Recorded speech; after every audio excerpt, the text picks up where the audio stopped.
Pemirsa, selama pandemi COVID-19 dan juga penerapan PPKM, banyak pekerja kantoran bekerja dari rumah atau work from home (WFH). Ternyata aktivitas ini bisa menjadi penyebab seseorang terserang sindrom metabolik yang merupakan salah satu penyebab dari penyakit jantung.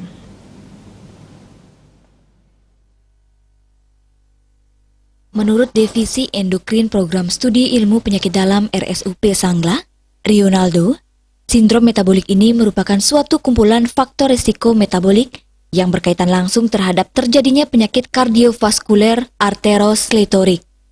Pada tahap awal, sindrom metabolik ini biasa tidak memiliki gejala langsung. Namun demikian, dokter bisa mendiagnosis sindrom metabolik dengan mengukur tekanan darah dan lingkar pinggang, serta meminta tes darah sederhana untuk mengetahui kadar kolesterol, trigliserida, dan gula darah. Jika seseorang mengalami sindrom metabolik, tekanan darah dan tekanan kolesterol, baik itu kolesterol jahat maupun kolesterol baik yang bersangkutan tinggi. Penyebab utama seseorang bisa menderita sindrom metabolik ini adalah karena kondisi obesitas sentral atau terjadi penumpukan lemak di perut.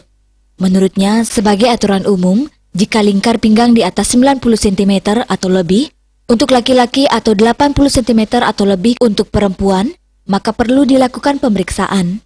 Lemak tubuh meningkatkan kolesterol dan trigliserida dalam otot rangka yang dapat merusak sekresi insulin, meningkatkan kadar glukosa darah, dan resiko diabetes.